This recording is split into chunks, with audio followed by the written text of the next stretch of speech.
I am confused by a certain logical fallacy that has been employed a lot to justify censorship on social media. Now, I know why the powers that be use the logical fallacy, because it suits them for obvious reasons. But what I don't understand is why people haven't rebelled against the use of this logical fallacy. Here's a good example that is something YouTube is guilty of.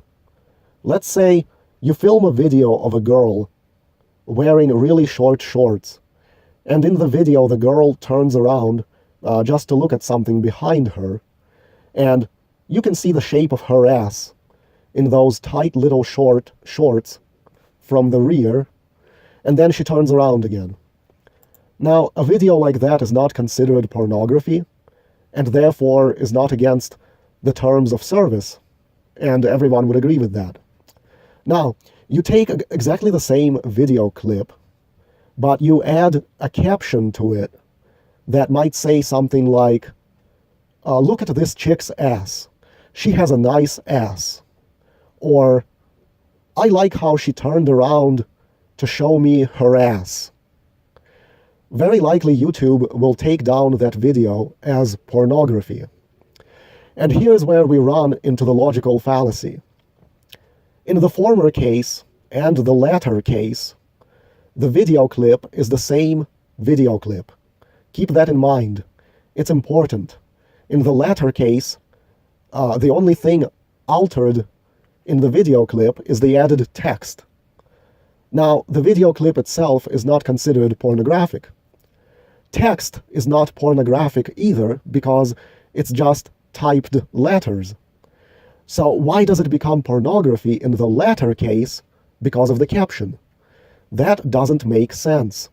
It's like adding 2 plus 2 and being told that 2 plus 2 equals 6, and it does not equal 4. But this is where they start feeding you bullshit to explain why it's pornography because of the caption.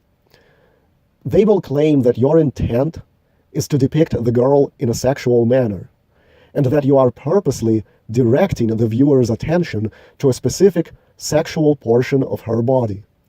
But this makes no logical sense, because a viewer could have chosen to direct their attention to that part of the video without my caption. And the caption does not alter the video. Here's an example. Let's say I have a video of a boy. Here's a plain video clip of him running.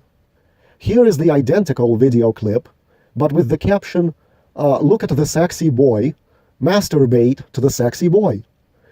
Because of the caption, YouTube would consider that pornography. That makes no sense.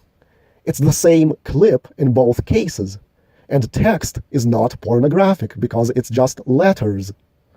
So how can it be okay without the text, but wrong with the text, if in either case it's an identical clip?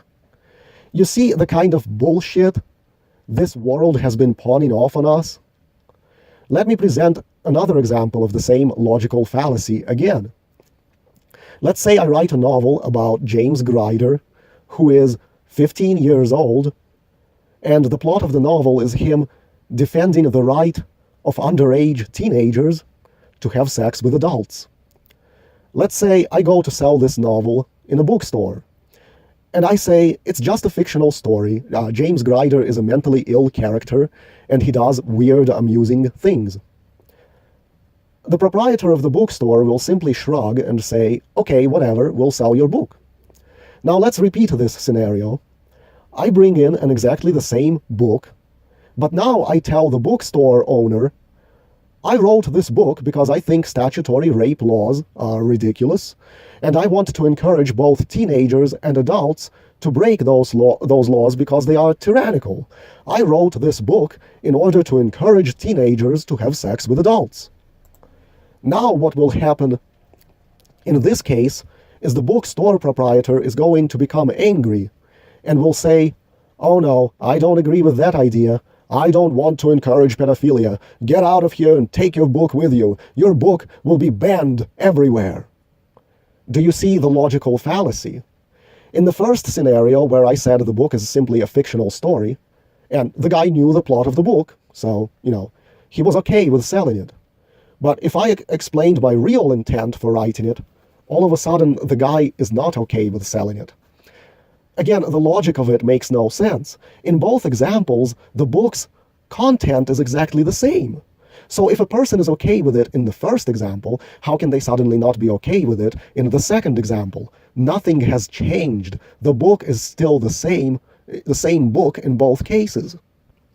Either you should hate the book in both cases, or you accept it in both cases.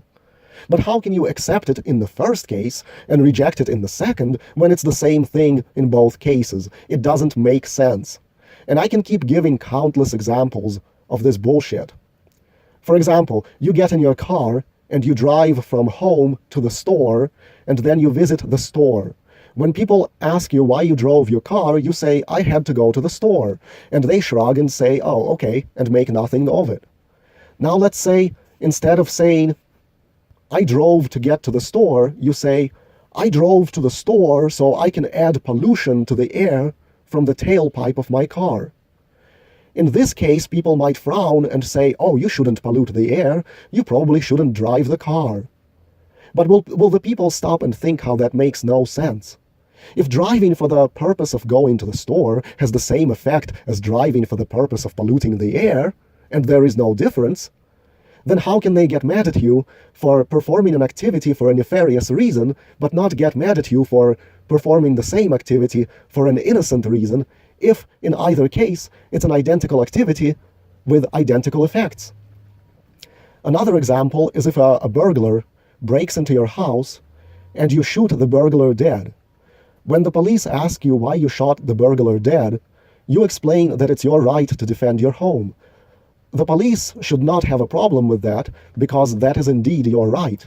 However, if you were to tell the police, I shot the burglar not because I was defending myself or was afraid, but because I wanted to kill a person for fun, all of a sudden the police might have a different attitude. They might suddenly look to charge you with murder or manslaughter or something. But wait a minute, if regardless of your reason for doing something, whether good or bad, if the effect is identical in either case, and the physical circumstances are identical in either case, then how can you suddenly have a problem with something that wasn't a problem if it was for a different reason? This doesn't make sense. And yet social media companies are using these logical fallacies as an excuse for censorship. And no one calls them out on it, because people are too fucking stupid to use their brain. In consequence, I end up suffering time and again from these evil fucking companies like Google and Amazon, because they are using this logical fallacy to enact their terms of service, and to a rational person it doesn't make fucking sense. And they're doing it on purpose, because that's what happens when you deal with the tribe.